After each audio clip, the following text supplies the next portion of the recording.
And there is a great thing, and there's much more to salvation than anything just to do with hell, I think. Yeah. At this stage of my life, that's just a slight little slither, and I am more grateful for redemption and adoption and being a disciple. And so for me, and that's another whole topic that we could talk on forever and ever. And, because I just think the current state of a lot of the church and people need to understand the blessings that God gave them. So anyway, getting back to me, and I, first of all, I want to say this very much, and make this as clear as I can. I love my dad amazingly. I am so grateful for him, and grateful for my mom, my brothers, my grandparents, and I thank the Lord so much for my childhood and the things I went through, the hard times, the rough times, because it is part of what He had in God's will and plan for me to be who I am today. Right.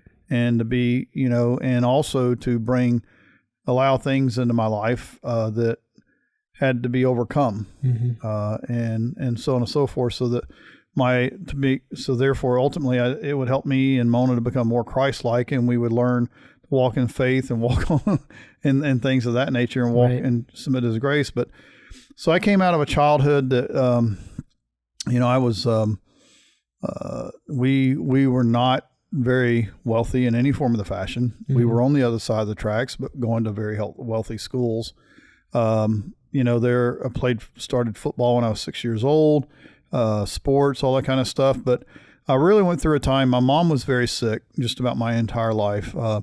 There was, throughout the generations, there was major issues with alcoholism.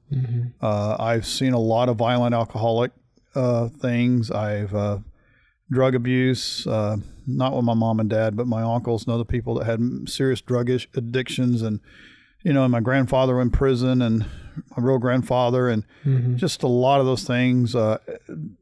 Some people in my family married 5, 6, 7 times. A lot of divorce, a lot of immorality, pornography around a lot, which caused me at a very early age to get addicted to that. And I'm talking like 7, 8 years old, and those kind of things. So I come along, and here's what's really cool.